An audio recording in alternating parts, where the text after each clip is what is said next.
Okay, hello everyone. देखिए, ये problem हमने प्रीवियस सेशन में किया था। इसका सॉल्यूशन भी इसके पहले वाले वीडियो में अवेलेबल है, क्योंकि एक दो प्रॉब्लम हमारे हो गए थे उसमें। उसके आगे के हमको आज के क्लास में कंटिन्यू करने हैं। ये जो क्वेश्चन दिख रहा है, इस क्वेश्चन में आपके पास दो वेलोसिटीज दी हुई है व्हीकल की, और ब्रेक अप्लाई करने के बाद में दो वेलोसिटी मतलब कि दो व्हीकल डिफरेंट आप मान लीजिए, और ब्रेक अप्लाई करने के बाद में एक व्हीकल 60 किलोमीटर पर आवर से जो जा रही थी वो 20 मीटर के बाद में रुक रही है। तो जो व्हीकल 120 किलोमीटर पर आवर से जा रही है वो कितने डिस्टेंस के बाद रुकेगी, ये पूछा है।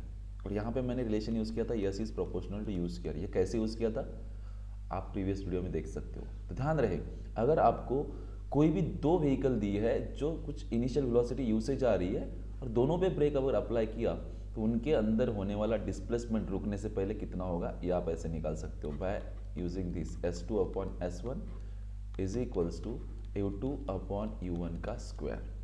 बस आपको U2 अपॉन U1 पता होना चाहिए। आपके पास दोनों स्पीड है, आपके पास U1 है 60 किलोमीटर पर आवर और U2 है आपके पास में 120 किलोमीटर पर आवर। पर मुझे किलोमीटर पर आवर नहीं चाहिए, मुझे चाहिए मीटर पर सेकंड। तो 5/18 से मल्टीप्लाई करना होता है, 5/18 से मल्टीप्लाई करेंगे तो इसका कुछ आंसर आएगा, इसका कुछ आंसर आएगा। इसका U1 का जो आंसर आएगा ये आएगा बेटा आपका 100 डिवाइड बाय 3 आ रहा है, नहीं सॉरी 50 डिवाइड बाय 3 आएगा। ये देखो 18 मतलब 6 3 ज़ा 18 और यहाँ पे 6 10 ज़ा 60, तो 5 इंटू 10 दैट इज 50 हो जाएगा ये।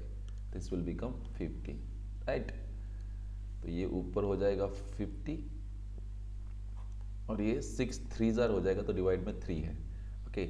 और यहाँ पे अगेन 6 3 ज़ा 18 और 6 2 ज़ा 12, 20 इंटू 5 ये हो जाएगा आपका 100 और डिवाइड में आएगा 3। ये दोनों वैल्यू यहाँ पे पुट कर दीजिएगा, आपको आंसर मिल जाएगा। कर पाओगे? अब डिटेल सॉल्यूशन आपको प्रीवियस वीडियो में है, मैं बस शॉर्ट में आपको आइडिया दे रहा हूँ। क्लियर है? यहाँ पे वैल्यू पुट कर दीजिएगा, आपको आंसर मिल जाएगा इसका। कर लोगे ना, या कर दूँ? U2 की value 100/3 multiplied by 3/50 whole bracket square, 3 3 get cancel. यहाँ पे ये 0 और ये 0 भी क्या हो जाएगा, कैंसिल। तो आपके पास बचेगा 10/5 का स्क्वायर, जो कि हो जाएगा 5 1 जा 5 5। डायरेक्टली यहीं पे कर सकते कर सकते थे आप, 2 का स्क्वायर हो जाएगा वो, राइट। तो मतलब 4 इधर है आपका S2, और ये जो डिवाइड में S1 था, S1 को इधर लेकर आता हूँ। S1 मेरे को पता है ऑलरेडी, S1 था मेरे पास में 20 मीटर, तो मल्टीप्लाई में 20 लिख दूँ, तो 4 2 जा 8, तो ये 80 मीटर हो जाएगा S2। मतलब अगर 60 की स्पीड से जाने वाली व्हीकल को ब्रेक लगाएंगे तो वो 20 मीटर के बाद रुकेगी, तो अगर कोई व्हीकल 120 की स्पीड से जा रही है तो वो 80 मीटर के बाद रुकेगी। और ये रिलेशन इंपॉर्टेंट है यहाँ पे, ठीक है। अगले क्वेश्चन में कहा है the rate of change of displacement is called as velocity. ये भी हमारा हो गया था, राइट, नोन है आपको। Then average speed is equals to the magnitude of average velocity, ठीक है, for the motion of the particle along the straight line in the same direction. अरे यार, जब भी कोई व्हीकल स्ट्रेट लाइन में मूव हो रही है और सेम डायरेक्शन में, तो ए से बी के बीच में बॉडी ने जो डिस्टेंस कवर किया है वो डिस्प्लेसमेंट की मैग्नीट्यूड के बराबर होता है ना, डिस्प्लेसमेंट के बराबर होता है ना। तो इसका मतलब जो स्पीड होगी वो वेलोसिटी की मैग्नीट्यूड के बराबर होगी। होगी कि नहीं होगी? होगी, क्योंकि स्पीड जो होती है वो डिस्टेंस अपॉन टाइम होती है, और इस बार दोनों केस में टाइम और डिस्टेंस सेम रहेगा। इसलिए ऑप्शन डी था इसका, path length is equal to magnitude of displacement. Distance मतलब path length is equal to magnitude of the displacement. ये क्वेश्चन था, और ये यहाँ पे इस क्वेश्चन पे हमारा डिस्कशन चल रहा था कल, तो हमारे बैच डिस्कनेक्ट हो गए थे हम, राइट। कहा था कि a person travels along a straight road due east for the first half distance, मतलब जितना भी डिस्टेंस है उसमें का आधा, D/2 डिस्टेंस तक, फर्स्ट हाफ डिस्टेंस तक उसने ट्रैवल किया ईस्ट की तरफ with velocity v1। D/2 distance उसने ट्रैवल किया स्पीड v1 से, okay. And the second half distance with speed v2, और जो रिमेनिंग हाफ है वो v2 स्पीड से ट्रैवल किया। अब भाई देख, यहाँ पे अगर स्पीड v1 है, डिस्टेंस दोनों सेम है, बट स्पीड यहाँ पे v1 है और यहाँ पे v2 है, तो लगने वाला जो टाइम होगा वो भी अलग अलग होगा। आप ज़्यादा स्पीड से जाते हो तो आपको टाइम कम लगता है, आप कम स्पीड से जाते हो तो टाइम ज़्यादा लगता है। तो यहाँ पे टाइम t1 होगा, टाइम से हमको लेन देन नहीं, टाइम का यहाँ पे जिक्र ही नहीं हुआ है। सिर्फ यहाँ पे जिक्र किसका हुआ है, आधा डिस्टेंस v1 से, आधा डिस्टेंस v2 से, मतलब same distance, equal quantity of distance travel किया है, स्पेसिफाई किया है अलग अलग स्पीड से। उस टाइम पे एवरेज स्पीड कितनी होगी, तो होती है toys v1 v2 upon v1 plus v2। अब ये कैसे आया, इसका डेरिवेशन भी प्रीवियस वीडियो में मिल जाएगा, तीसरे नंबर का वीडियो आप देख लीजिएगा, आपको ये कैसे फार्मूला आया दिखेगा। तो आप इसको याद कर लीजिए, मैंने कहा था आपको याद कर लीजिएगा। जब भी कोई व्हीकल दो इक्वल डिस्टेंसेस अलग अलग स्पीड से ट्रैवल करेगी और टाइम का जिक्र नहीं होगा, तब आप एवरेज स्पीड ऐसे निकाल सकते हो। याद रहेगा? अगर समझ में आ रहा है तो कमेंट बॉक्स में कमेंट करके बताइए। अब देखिए एक क्वेश्चन है यहाँ पे, इसमें गुमराह हो सकते हो आप लोग। अ बस travels in onward journey with a constant speed of 30 kilometre per hour. ठीक है, एक बस 30 किलोमीटर पर आवर की स्पीड से ट्रैवल कर रही है और it's return journey with the constant speed of 60 kilometre per hour. दो स्पीड दी हुई है, एवरेज स्पीड निकालनी है। तो आप ऐसा सोचेंगे कि यार सर चलो हमारा वो formula toys v1 v2 upon v1 plus v2 लगा देते हैं, लेकिन यहाँ पे उसने सिर्फ इतना कहा है कि ऑनवर्ड जर्नी और रिटर्न जर्नी। उसने ये नहीं कहा कि भाई जो डिस्टेंस वो ट्रैवल कर रहा है वो इक्वल है, जरूरी नहीं ना, वो स्पेसिफाई नहीं हुआ है। और ऐसे केसेस में सिर्फ तुम्हारे पास दो वैल्यूज है वेलोसिटीज की बस। तो अगर किसी भी दो नंबर ऑफ चीजें आपको दी हुई है, उसका एवरेज आपको निकालना, तो आप कैसे निकालते हैं? जैसे आपके पास 4 क्वांटिटी है, तो आप 4 क्वांटिटी की सम डिवाइड बाय 4। दो क्वांटिटी है तो एक है 60, दूसरी है 30, डिवाइड बाय कितना लोगे 2, तो 60 प्लस 30 कितना हो जाएगा 90, डिवाइड बाय 2, तो आंसर कितना आ जाएगा 45, मतलब ऑप्शन बी। जैसे मान लो आपके पास 200 रुपये है, आपके भाई के पास 400 रुपये और आपके और एक भाई का दोस्त है उसके पास 600 रुपये है, तो एवरेज ऑन एन एवरेज आप सबके पास कितने पैसे हैं? तो आप सिंपली क्या करते हो, तीनों के एडिशन डिवाइड बाय 3। समझ रहे क्या? तो ये 400 200 600, तो ये हो जाएंगे 1200 डिवाइड बाय 3, तो इसका मतलब 400 रुपये एवरेज है आप सभी के पास। समझ रहे? तो कोई व्हीकल कुछ देर तक 30 से चली, कुछ देर तक 60 से चली, तो ऑन एन एवरेज कितने से चली 60 प्लस 30 डिवाइड बाय 2। तुम बोलोगे सर यहाँ पे ये क्यों नहीं यूज किया? तो यहाँ पे डिस्टेंस स्पेसिफाई नहीं किया था कि भाई इक्वल डिस्टेंस में ट्रैवल हो रही है करके, इसलिए वो नहीं यूज किया। Got it? तो 45 kilometre per hour is the answer, ऐसा ध्यान में रखना है। Next question number 16, a body covers one half of its journey 40 metre per second की स्पीड से and next half 50 metre per second की स्पीड से, एवरेज वेलोसिटी पूछिए। अब ये कह सकता है one half and next half, मतलब डिस्टेंस इक्वल है, हाफ, समझ रहे ना, जितना भी डिस्टेंस। तो एवरेज स्पीड निकालने के लिए हम यहाँ पे अब यूज कर सकते हैं, दैट इज एवरेज स्पीड, यहाँ पे लिखता हूँ v average is equal to क्या, twice v1 v2 upon v1 plus v2। अच्छा v1 कितना है बच्चा 40, तो ये हो जाएगा 40, v2 कितना है बेटा 50, ये हो जाएगा 50, डिवाइड में v1 प्लस v2 मतलब 40 प्लस 50।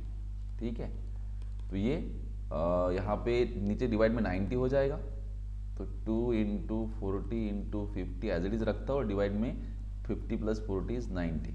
ठीक है, तो यहाँ पे ये 0 0 कैंसिल हो जाएगा और यहाँ पे हम डिवाइड कर सकते हैं, यस बिल्कुल कर सकते हैं। इसको सॉल्व करेंगे तो ये होगा 4 5 20 200, ये हो जाएंगे 400 डिवाइड बाय 9। करेक्ट है, यही तो आ रहा है, देख लीजिएगा एक बार। 10 यस 400 डिवाइड बाय। अब इसको कैलकुलेट करोगे तो आपको जो भी आंसर मिलेगा that is your average speeds. ठीक है, तो आई थिंक मुझे लगता है इसका आंसर आप कैलकुलेट करोगे तो आपको 44.44 मिलेगा, कैलकुलेट कर लेना। ठीक है, क्योंकि देखिए यहाँ पे 9 4 36, यहाँ पे फिर से 3 रहेंगे।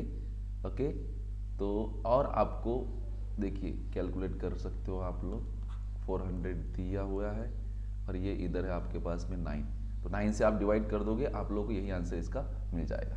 ठीक है, या फिर लॉगरिथम से भी कर सकते हो। अगले क्वेश्चन पे चलते हैं, this is the next question, a train covers the first half, देखिए फिर से first half of distance between 2 station at the speed of 40 kilometre per hour and other half at the speed of 60 kilometre per hour, it's average speed is. अब मैं expect करता हूँ कि आपको question समझ में आ गया है, आप मुझे कमेंट बॉक्स में कमेंट करके बताइए इसका आंसर क्या है। क्वेश्चन नंबर 17 का सभी लोग, चलो मैं कुछ टाइम देता हूँ आप लोगों को। क्या होना चाहिए, आपको v1 दिया है 40, v2 दिया है 60,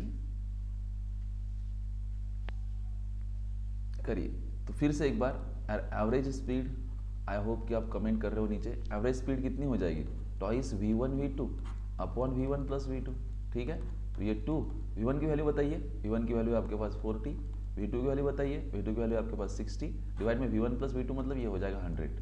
करेक्ट है, तो ये हो जाएगा आपके पास 2 इंटू 6 4 यहाँ पे डायरेक्टली ये 0 0 के साथ कैंसिल हो जाएगा, ये इसके साथ कैंसिल हो जाएगा, तो 6 4 ये हो जाएगा यहाँ पे 24 multiplied by 2 it equals to 48। तो 48 मतलब ये वाला आंसर हो जाएगा ऑप्शन सी। तो जिन लोगों का ऑप्शन सी है उनका करेक्ट है।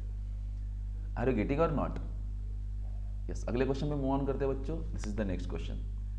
नेक्स्ट क्वेश्चन में कह रहा है the position of object moving along x axis is given by. एक ऑब्जेक्ट है जो एक्स एक्सिस पे चल रहा है, तो उसका इक्वेशन, उसका पोजीशन कुछ इस इक्वेशन के हिसाब से बदल रहा है। आपको पता है इक्वेशन होता है पोजीशन डिस्क्राइब करने के लिए। जैसे आपका S is equals to U T plus half A T square है, तो टी के साथ में यस कैसे बदल रहा है ये इक्वेशन देगा आपको कि टी की वैल्यू पुट कर दीजिए, आपको यस मिलते जाएगा। बाकी वैल्यू पुट करने के बाद यू और ए एस इस तरह की जो भी चीज़ें पता है। या फिर पैराबोला का इक्वेशन पता था आपको, y is equals to A X minus B X square होता है ना पैराबोलिक पाथ को डिस्क्राइब करने के लिए। वैसे ही एक बॉडी, एक पार्टिकल एक्स एक्सिस के अलॉन्ग जा रहा है और उसका इक्वेशन पोजीशन डिस्क्राइब करने के लिए दिया है a plus B T square. कहा है a जो है a, ओके, ये दिया है आपको 8.5 मीटर, b दिया आपको 2.5 metre and t is measured in second. और जो t जो मेजर किया है सेकंड में मेजर किया है, ठीक है। If the object start from t is equal to 0 the velocity at t is equal to 2 second is. देखिए ऑब्जेक्ट रेस्ट से स्टार्ट हुआ है और आपको उस ऑब्जेक्ट की वेलोसिटी बतानी है t is equal to 2 second पे। सिंपल, बाकी प्रॉब्लम के ऊपर फोकस मत कीजिए।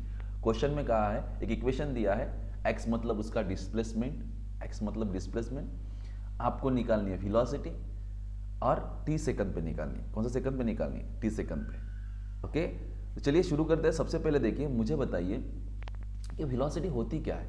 वो होती है यार rate of change of displacement with respect to time, D D T of X, right. अब यहाँ पे होगा D D T of X की वैल्यू बता दीजिए बच्चों। एक्स की वैल्यू है ए प्लस बी टी का स्क्वायर।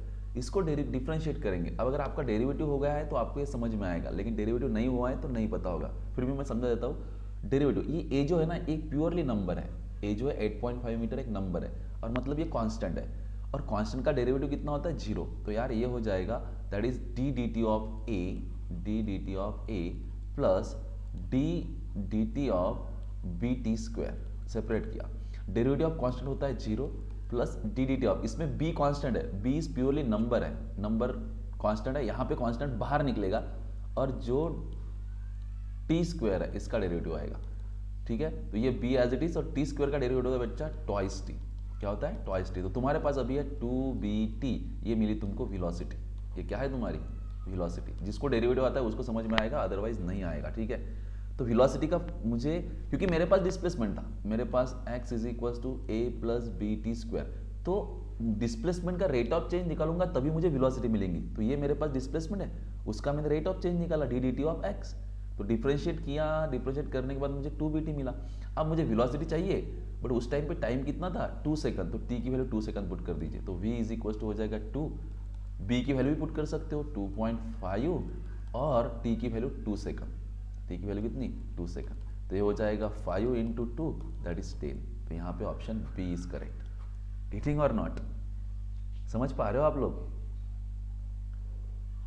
चलिए अगले क्वेश्चन पे चलता हूँ। This is the next question. ये इसलिए मैं थोड़ा सा स्पीड से ले रहा हूँ क्योंकि प्रीवियस सेशन आपका नहीं हो पाया था, कुछ गिने चुने क्वेश्चन यहाँ पे कवर किया है, मतलब ताकि आपको twice v1 v2 upon v1 plus v2 के ऊपर ज़्यादा फोकस हो जाए, ठीक है।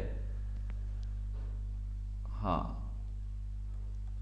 तो क्वेश्चन नंबर 19 देखिए, if the particle moves with a constant velocity it's acceleration is. Comment कर सकते हो? कमेंट करा करो फटाफट, उतना टाइम दे देता हूँ मैं आपको। तो yes, obviously option D is the correct, क्योंकि जब वेलोसिटी कांस्टेंट होती है तो एक्सेलरेशन 0 होता है यार। अगला question, question number 20। This is the question. कह रहा है an electron travelling with the speed of 5 into 10⁻³ metre per second. Electron कुछ स्पीड से ट्रैवल कर रहा है, ठीक है, passes through an electric field, और वो इलेक्ट्रिक फील्ड में ट्रैवल करता है। बच्चों एक चीज़ आपको नहीं पता होगी, जब भी किसी फील्ड में कोई चार्ज मूव करता है तो वो फील्ड उसके ऊपर फोर्स एक्सर्ट करती है, ऑब्वियसली, वो फिर मैग्नेटिक फील्ड हो इलेक्ट्रिक फील्ड हो। तो ये जो इलेक्ट्रॉन, मतलब मान लो यहाँ पे कोई इलेक्ट्रिक फील्ड है, हम मैग्नेटिक फील्ड का एग्जांपल लेके समझते हैं, ये कोई भी फील्ड है इस इतने एरिया में, और इसमें अगर कोई इलेक्ट्रॉन जाएगा कुछ स्पीड से ऐसे, तो इस पर फोर्स लगता है, इस पर फोर्स लगता है, परपेंडिकुलर, इधर लगेगा ऊपर लगेगा, इस पर फोर्स लगेगा। तो ये जो फोर्स लगेगा, फोर्स की वजह से बॉडी की वेलोसिटी बदलती है, बॉडी एक्सलरेट होती है। क्या होती है? Body accelerate. समझ पा रहे होगा? तो अगर 5 इंटू 10⁻³ इस इनिशियल स्पीड से कोई इलेक्ट्रॉन फील्ड में जा रहा है, तो वो चीज़ उसको, वो फील्ड उसको एक्सलरेट कर रही है, उसका एक्सलरेशन हो रहा है, मतलब उसकी वेलोसिटी बढ़ती जा रही है। तो ये कह रहा है how long will it take for electron to double speed. तो उसकी स्पीड बढ़ रही है, तो कितना टाइम लेगा वो उसकी स्पीड इस स्पीड से डबल होने के लिए, टाइम निकालने को बोला है, राइट। तो कैसे करेंगे, देखिए हमको सबसे पहले पता है कि यार v इज इक्वल टू होता है u plus AT. V is equal to क्या होता है, u प्लस एटी। बट हमारी इनिशियल स्पीड जो है, ये हमारी इनिशियल स्पीड है, हमको पूछा है कि ये डबल करनी है, डबल। तो इनिशियल स्पीड जब डबल हो जाएगी तो हमारी फाइनल कितनी होगी, 2 times of u। T time के बाद में जो तुम्हारा v होगा वो इनिशियल स्पीड के डबल होने वाला है, तो हम v को लिखेंगे twice u equals to u plus AT. ठीक है, तो टाइम अब अलग होगा, तो यहाँ पे ये होगा twice u minus u equals to at. तो twice u minus u is u equals to at. यहाँ से मुझे क्या निकालना है, टाइम। तो टाइम इज इक्वल्स टू हो जाएगा u बाय ए। तो u तेरे पास क्या है, 5 इंटू 10⁻³ और a तेरे पास क्या है, 10⁻12। ये ऊपर जाएगा तो -12 हो जाएगा, 3 - 12 इज -9, तो 5 इंटू 10⁻⁻9 सेकंड। समझ गए, 5 इंटू 10⁻⁻9 सेकंड, ये वाला आंसर है इसका। Getting or not. तो कुछ इस तरीके के क्वेश्चन थे, आपको समझ में आया होगा। ठीक है, टॉइस v1 v2, ये वाला फॉर्मूला एवरेज स्पीड का ज़्यादा फोकस करना था मुझे। Toys v1 v2 upon v1 plus v2, ये एवरेज स्पीड का फॉर्मूला है जब कोई बॉडी डिफरेंट वेलोसिटी से इक्वल डिस्टेंस ट्रैवल करता है, राइट। तो देखिए आज टाइम को मद्देनजर रखते हुए इतना ही लेता हूँ। कल के सेशन में मैं और काइनेमेटिकल इक्वेशंस के ऊपर प्रॉब्लम लूंगा, और काइनेमेटिकल इक्वेशन के एमसीक्यू को थोड़ा सा गौर से देखिए। अब आपको आइडिया आ रही होंगी, देखते रहिए इन वीडियोस को, आपके ब्रेन में ये नॉलेज घुसता जाएगा। ठीक है, जो चीज़ें इंपॉर्टेंट लगे वो लिख कर लिया कीजिए। आपको इस चैप्टर के भी एमसीक्यू जल्दी डीपीपी प्रोवाइड की जाएगी, ताकि आप घर पे इसको सॉल्व कर सकें। ठीक है ना, और कुछ भी हो तो आप मुझे कमेंट सेक्शन में कमेंट करके बता सकते हो, वीडियो के नीचे। आपके दोस्तों के साथ भी शेयर कीजिए। फिजिक्स सोसाइटी टेलीग्राम चैनल को देखा करिए। आपको चैप्टर खत्म होने के बाद में और बीच बीच में भी आपको मैं इस चैप्टर की ये जो नोट्स है, अभी ये सॉल्व्ड नोट्स है, मतलब अभी जो क्वेश्चन आपकी स्क्रीन पे सॉल्व किया हुआ दिख रहा है ना, एग्जैक्टली यही विद सॉल्व सॉल्यूशन के साथ मैं ये क्वेश्चन आपके साथ शेयर करूंगा मेरे टेलीग्राम चैनल पे फिजिक्स सोसाइटी पे। ठीक है, तो बाकी के जो प्रॉब्लम्स हैं उसको कर लेंगे। आज के इस क्लास में यहीं पे रुकते हैं, आपसे नेक्स्ट क्लास में मुलाकात होगी। तब तक के लिए bye bye, take care, good day.